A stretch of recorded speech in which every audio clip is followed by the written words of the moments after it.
آج کے دن میں نے تمہارے لیے اپنے دین کو مکمل کر دیا ہے، وَرَضِيتُ لَكُمُ الْإِسْلَامَ دِينًا، اور پھر میں نے تمہارے لیے اپنے کسی دین اسلام کو ہی پسند کیا ہے۔ عزیز بھائیوں، آج ہمارے ملک پاکستان میں 7 ذو الحجہ ہے، سعودی عرب کے اندر 8 ذو الحجہ ہے۔ جتنے لوگ بھی حج کے لیے گئے ہیں، آج وہاں پر 8 ذو الحجہ کو لوگ مینا کے اندر اکٹھے ہیں اور وہاں پر دھڑا دھڑ پہنچ رہے ہیں، اور وہاں پر ایک الگ ہی دنیا اس وقت قائم ہے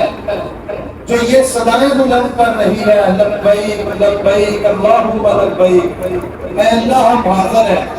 لا شریک لک لبیک، اے اللہ تیرا کوئی شریک نہیں ہے، ہم تیرے لیے ہی حاضر ہیں، ان الحمد والنعمت لک والملک لا شریک لک لبیک، ساری کی ساری حمد و ثنا، ساری تعریفیں اور ساری کبریائی اور ساری نعمتیں، سارے شکر اے اللہ تیرے لیے ہے، تیرا کوئی شریک نہیں، اے اللہ میں حاضر ہو گیا۔ یعنی اپنے جسم سے یہ جو ہمارا لباس سرتا ہے یہ اتار کر صرف 2 چادریں، سفید چادریں پہن کر انسان اللہ کے سامنے حاضر ہو کر اللہ رب العزت کو پکار کر یہ کہہ رہا ہے، یا اللہ میں تیرا بندہ، یا اللہ کمزوریوں، کمیوں، کوتاہیوں، گناہوں کا پتلا، اے اللہ میں تیرے سامنے آ گیا ہوں، میں تیرے سامنے حاضر ہو گیا ہوں۔ مینا کے میدان کے اندر آج لوگ جمع ہیں، اور پھر اس کے بعد کل 9 ذو الحجہ کو یہی لوگ میدان عرفات کے اندر پہنچیں گے، اور میدان عرفات میں جا کر یہی تلبیہ بلند کریں گے، اور پھر حج کا خطبہ سنیں گے، اور شام تک دعاؤں کے اندر مصروف رہیں گے، اپنے گناہوں کی معافی اللہ رب العزت سے مانگیں گے۔ نبی مکرم صلی اللہ علیہ وسلم نے فرمایا کہ جس قدر اللہ رب العزت 9 ذو الحجہ کو، یعنی اس دن جب لوگ میدان عرفات کے اندر پہنچ چکے ہوتے ہیں، یوم عرفہ کو جس قدر اللہ رب العزت اپنے بندوں کو جہنم کی آگ سے آزاد فرماتے ہیں، پورا سال اتنی تعداد، اتنی کثرت والی تعداد کو اللہ تعالیٰ جہنم کی آگ سے آزاد نہیں کرتے جتنا یوم عرفہ کو اللہ تعالیٰ اپنے بندوں کو جہنم سے آزاد کرتے ہیں۔ اور اس دن اللہ رب العزت کی رحمت اس قدر جوش میں ہوتی ہے کہ شیطان بھی اللہ کی رحمت کو اور اللہ کی بخشش کو دیکھ کر اپنے سر کے اوپر مٹی ڈال رہا ہوتا ہے کہ میں نے تو بڑی محنت کے ساتھ ان لوگوں سے گناہ کروائے تھے، آج اللہ تعالیٰ نے سب کو معاف کر دیا، اتنی آسانی کے ساتھ اللہ تعالیٰ سب کو معاف کرتے جا رہے ہیں۔ تو بڑے ہی خوش نصیب ہے وہ لوگ جو مینا کے اندر اور کل میدان عرفات کے اندر پہنچیں گے، اپنے گناہوں کی معافی مانگیں گے۔ اور یہ پیکج صرف ان لوگوں کے لیے نہیں ہے بلکہ پوری امت کے لیے یہ پیکج ہے۔ نبی مکرم صلی اللہ علیہ وسلم کے فرامین کے مطابق جو لوگ میدان عرفات کے اندر نہیں بھی پہنچ سکے وہ بھی یوم عرفہ کا روزہ رکھیں اور پھر اپنے گناہوں کی معافی مانگے، اللہ تعالیٰ ان بندوں کو بھی جہنم سے آزاد کرتے ہیں۔ اور پھر میدان عرفات کے اندر حج کا خطبہ دیا جائے گا، پوری دنیا کے اندر یہ خطبہ سنا جاتا ہے ٹرانسلیشن کے ساتھ۔ انشاءاللہ ہمارے ملک پاکستان کے اندر بھی بہت سارے لوگ یہ خطبہ سنیں گے۔ بیسیکلی یہ نبی مکرم صلی اللہ علیہ وسلم کی وہ سنت ہے۔ حضرت جابر رضی اللہ تعالیٰ عنہ فرماتے ہیں نبی مکرم صلی اللہ علیہ وسلم جب میدان عرفات کے اندر پہنچے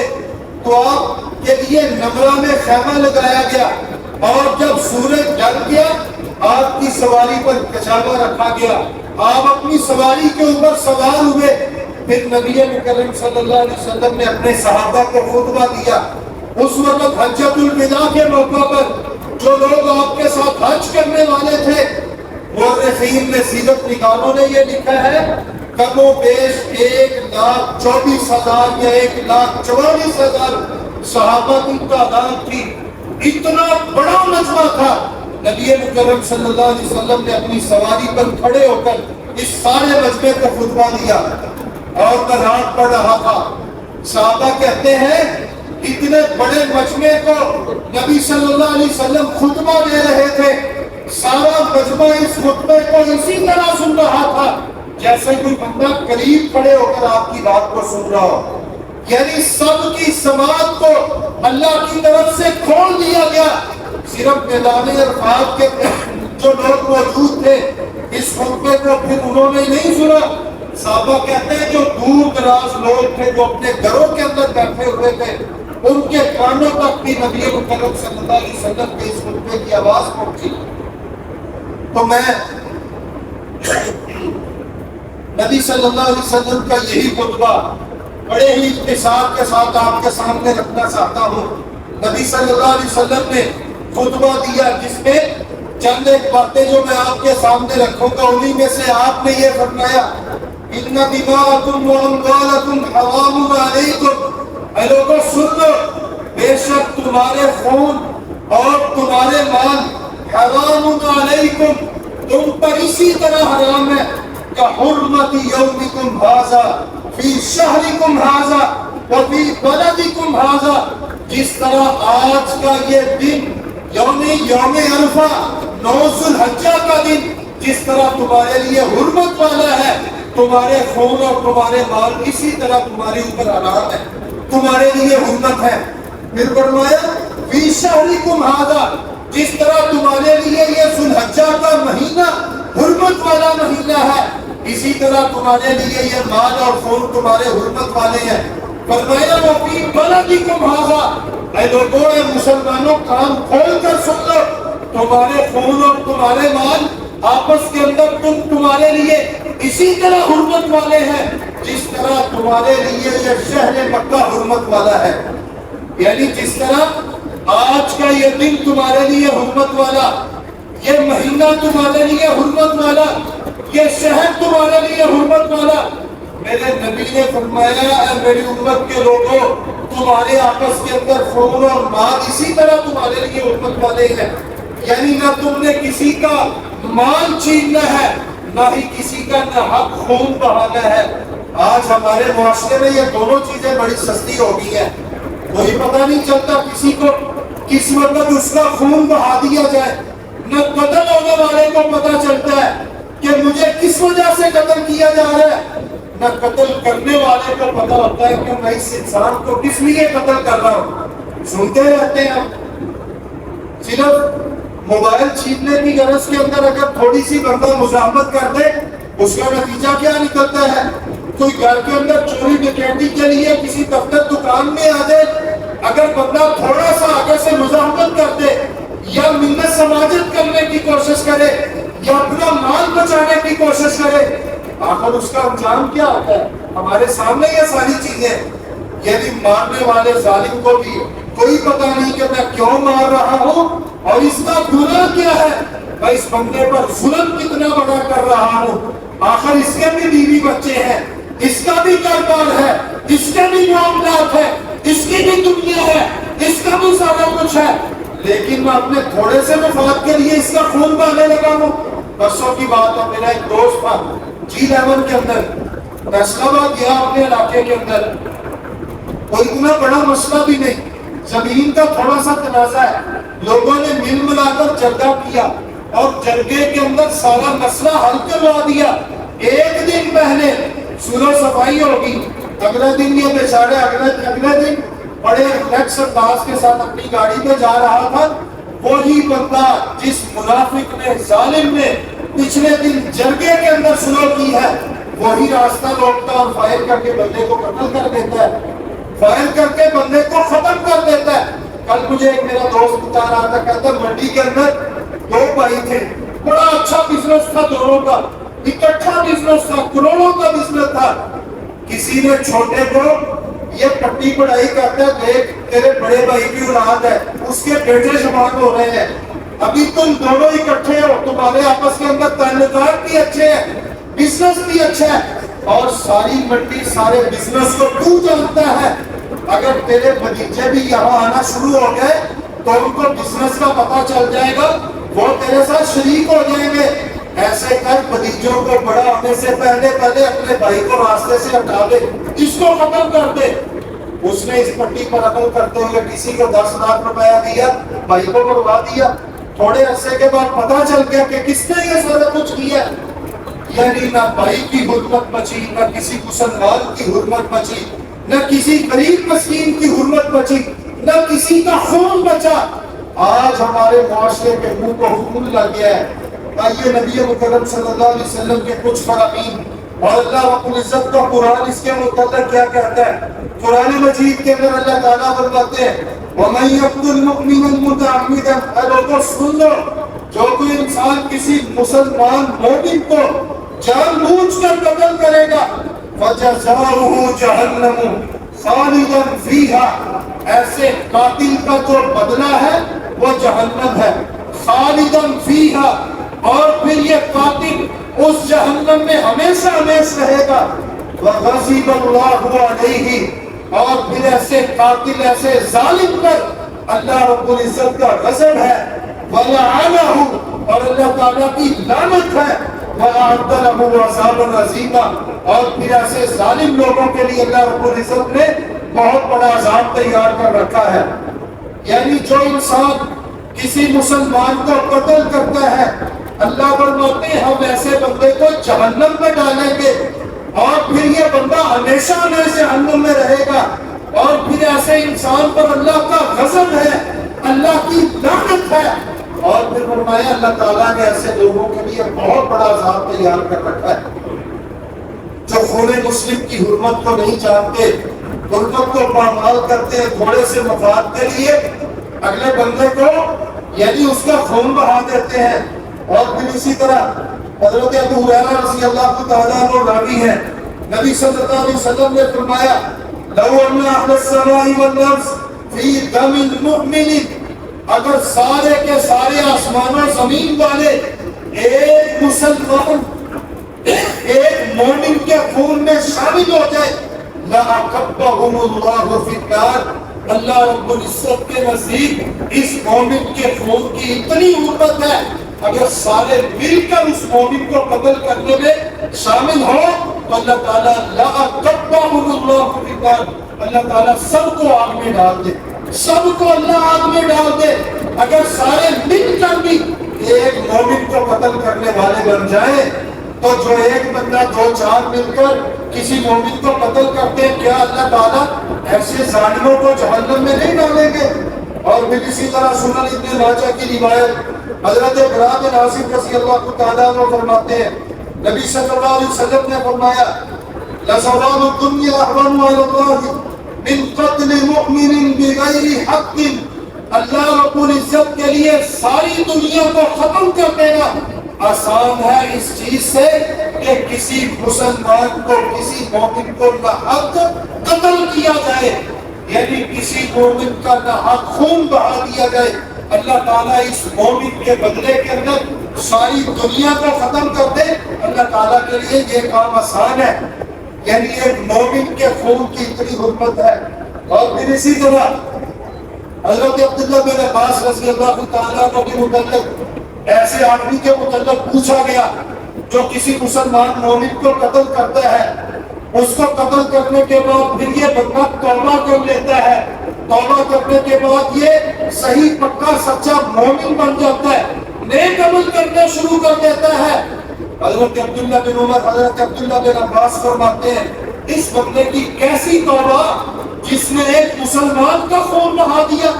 حضرت عبداللہ بن عباس نے فرمایا میں نے نبی مکرم صلی اللہ علیہ وسلم سے سنا ہے یجیء القاتل والمقتول یوم القیامہ متعلق برأس صاحبہ، کہ قاتل اور مقتول دونوں قیامت کے دن اللہ کے دربار میں آئیں گے، اور یہ جو مقتول ہے یہ قاتل کو پکڑے ہوئے ہوگا، اس کے سر سے پکڑے ہوئے ہوگا، اور قاتل کو یہ مقتول اللہ کے دربار میں لے کر آئے گا اور کہے گا ربی صل ھذا لما قتلنی، اے اللہ ذرا اس بندے سے پوچھ اس نے دنیا میں مجھے قتل کس لیے کیا تھا۔ یعنی مقتول اپنے قاتل کو اللہ کے دربار میں لے کے آئے گا، اور اس وقت یہ مقتول اللہ سے کہے گا یا اللہ اس بندے نے دنیا میں مجھے قتل کیا تھا، آج تو خون اس سے پوچھ اس نے میرا دنیا میں خون کیوں بڑھایا تھا۔ آج ہمارے معاشرے میں تو اس چیز پر بڑا فخر ہے نا، میں کر لوں گا، وسیلہ کر دوں گا، میں تمہاری نسلیں ختم کر دوں گا۔ فخر سے کہتے ہیں کیا ہوگا، 2 سال جیل میں رہ لیں گے نا، ایسا ہے لگا دیں گے نکل آئیں گے۔ اور پھر ہمارا قانون بھی ایسا کا قانون ہے، پتہ ہوتا ہے کہ کون قاتل ہے، کیا ہوتا ہے چند سال کی جیل ہے نا، چند سال کی قید ہے، کہتے ہیں عمر قید ہو گئی ہے، 5-7 سال کے بعد بندہ باہر ہوتا ہے۔ اور یعنی وہ بندہ جس نے ایک خاندان کے چشم و چراغ، جس نے ایک خاندان کی ہنسیوں اور خوشیوں کو مٹی کے اندر ملا دیا تھا، جس نے اس کے بیوی بچوں کا خیال نہ کیا، جس نے اس کی چلتی دنیا کا خیال نہ کیا، سب کچھ برباد کر کے رکھ دیا۔ 2 سال کے بعد یہی بندہ پھر انہی گلیوں میں دندناتا پھرتا ہے، انہی علاقوں میں انہی رشتہ داروں میں دندناتا پھرتا ہے۔ یہ کچھ ہوگا اگر دنیا میں چھوٹ جائیں گے، دنیا کا قانون اندھا ہو سکتا ہے لیکن میرے رب کا قانون اندھا نہیں ہے۔ وہ دن انصاف کا ہوگا، اس دن میرے اللہ نے انصاف کرنا ہے، ایک ایک ذرے کے برابر سب کچھ اللہ کے دربار میں پیش کر دیا جائے گا۔ فَمَن يَعْمَلْ مِثْقَالَ ذَرَّةٍ شَرًّا يَرَهُ وَمَن يَعْمَلْ مِثْقَالَ ذَرَّةٍ خَيْرًا يَرَهُ۔ کوئی ذرہ بھی نہیں بچے گا، سب کچھ اللہ کے دربار میں پیش کر دیا جائے گا۔ اور پھر اس کے بعد اگر اسی حدیث کے مطابق ہمارے مسلم کی حرمت کو دیکھا جائے، آج قربانی کا موقع آ رہا ہے نا، پوچھتے ہیں کہ کس جانور کی قربانی کرنی چاہیے، کٹے کی قربانی ہو جائے گی کہ نہیں ہوگی، اس کی ہوگی کہ نہیں ہوگی۔ اور میرے محترم بھائیوں، ان چیزوں سے پہلے یہ دیکھنے کی ضرورت ہے کہ کس مال کی قربانی قبول ہوگی۔ اللہ تعالیٰ کس مال سے کی ہوئی قربانی کو قبول کرتے ہیں۔ آج اگر میں مبالغہ نہ کروں، ہمارا 99% نہیں تو 95% معاشرے کے اندر یہی کچھ چل رہا ہے، ایک دوسرے کے ساتھ زیادتی ہے، کہیں نہ کہیں جا کر کسی نہ کسی کے ساتھ زیادتی ہوگی، کسی کے پلاٹ پہ قبضہ، کسی کی زمین پہ قبضہ، اور کہیں کوئی زیادتی، کہیں پارٹنر کا پیسہ دبایا ہوا ہے، کہیں پارٹنر کے ساتھ کوئی زیادتی ہے، کہیں کوئی مسئلہ نادی کرتے ہوئے بہنوں کا حق دبایا جاتا ہے۔ ہمارے معاشرے کے اندر بھی کیا کہتے ہیں جی، بہن نے خود بیان دیا کہ میں نے اپنے بھائی سے وراثت نہیں لینی۔ ہوتا یہ ہے بہن کو بہانے بہانے بلیک میل کیا جاتا ہے، مجبور کیا جاتا ہے کہ وہ بیان دے، وہ لوگوں کے سامنے کہے کہ میں نے وراثت میں سے اپنا حصہ نہیں لے گا۔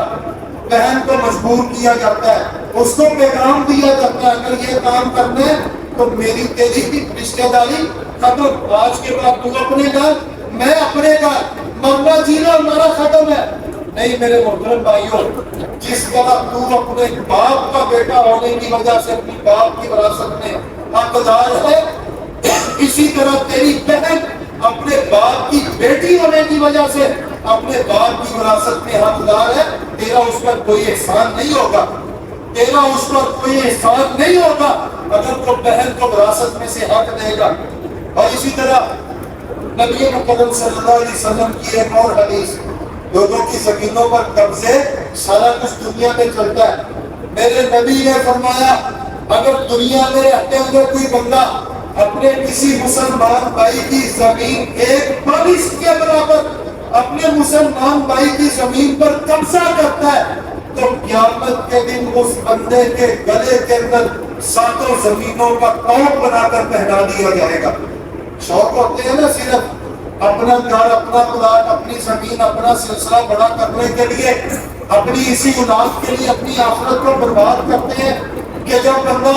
آخری عمر کے اندر چاٹپائی پہ پڑ جاتا، مشکل میں، مجبوری میں آ جاتا ہے، پھر یہی اولاد جس کے لیے باپ نے اپنی آخرت برباد کی ہوتی ہے، یہی اولاد اپنے باپ کو گور گور کر دیکھ رہی ہوتی ہے۔ جب ابا جی دنیا سے چلے جاتے ہیں تو یہی اولاد کی نصیب میں نہیں ہوتا کہ اپنے باپ کے لیے مغفرت کی دعا کرتے۔ میرے نبی نے فرمایا کہ ایسے انسان کے گلے کے اندر قیامت کے دن 7 زمینوں کا طور بنا کر پہنا دیا جائے گا۔ اور ایک دفعہ نبی مکرم صلی اللہ علیہ وسلم صحابہ کے درمیان بیٹھے ہوئے، آپ نے صحابہ سے پوچھا اتدرون من مفلس مشہور حدیث ہے. میرے ساتھیوں بتلاؤ مفلس کون ہے؟ صحابہ نے کہا جس کے پاس روپے پیسہ نہیں ہوتا وہ مفلس ہوتا ہے. میرے نبی نے فرمایا میری امت کے لوگوں، میری امت کا مفلس وہ نہیں ہوگا جس کے پاس مال و دولت نہیں ہے، بلکہ وہ مفلس ہوگا جس نے نیکیاں بھی کی ساتھ ساتھ زیادتیاں بھی ہیں. ہمارے معاشرے میں یہ بھی ہوتا ہے نا، نیکیاں بھی ہے ساتھ ساتھ زیادتیاں بھی ہیں، سب کچھ چل رہا ہے. میرے نبی نے فرمایا قیامت کے دن یہ حاجی نمازی اللہ کے دربار میں کھڑا ہوگا، جن کے ساتھ زیادتیاں کی ہوں گی وہ آئیں گے، اس کی نیکیاں لے کر چلے جائیں گے اور اس کو اپنے گناہ دیتے چلے جائیں گے، نیکیاں ختم ہو جائیں گی. یہ لوگوں کے گناہ لے کر جہنم کی طرف جا رہا ہوگا. اور پھر اسی طرح صحیح بخاری اور مسلم کی روایت ہے، نبی مکرم صلی اللہ علیہ وسلم نے فرمایا جو بندہ اپنے مسلمان بھائی کا حق طلب کرنے کے لیے جھوٹی قسم کھاتا ہے، جھوٹی قسم کھا کر اس سے مال ہڑپ کرتا ہے، غصب کرتا ہے، لقی اللہ وہو علیہ غضبان، قیامت کے دن یہ بندہ اللہ رب العزت کو اس حالت میں ملے گا کہ اللہ تعالیٰ اس پہ غضبان، غصے میں ہوں گے، اللہ تعالیٰ اس سے ناراض ہوں گے. اور پھر نبی مکرم صلی اللہ علیہ وسلم نے اپنی زندگی میں فرما دیا تھا. آج ہماری دنیا میں بڑی چہل لسانی ہوتی ہے نا، ایک شریف آدمی ہے، سادہ آدمی ہے، دوسری طرف جس کا اس کا مسئلہ ہے یہ بڑا چہل لسان ہے، زبان چڑھتی ہے، دلائل دیتا ہے، لوگ اس کی بات سنتے ہیں، جگہ اس کی بات سنتا ہے اور جناب یہ لوگوں کو قائل کر لیتا ہے، یہ لوگوں کو قائل کر لیتا ہے کہ یہ چیز میری ہے. اور دنیا کے اندر تو قائل کر کے لوگوں کو یہ سمجھا لے گا کہ یہ چیز میری ہے. میرے نبی نے فرمایا تھا کہ بسا اوقات لوگ میرے پاس آتے ہیں اور بڑی چرب لسانی کے ساتھ بات کرتے ہیں، اپنے حق میں دلائل دیتے ہیں، میں بظاہر ان کے دلائل دیکھ کر اگر کسی بندے ایسے بندے کے حق میں فیصلہ کر دوں کہ اس بندے کو اس چیز پر حق نہیں بنتا، تو نبی کریم صلی اللہ علیہ وسلم نے فرمایا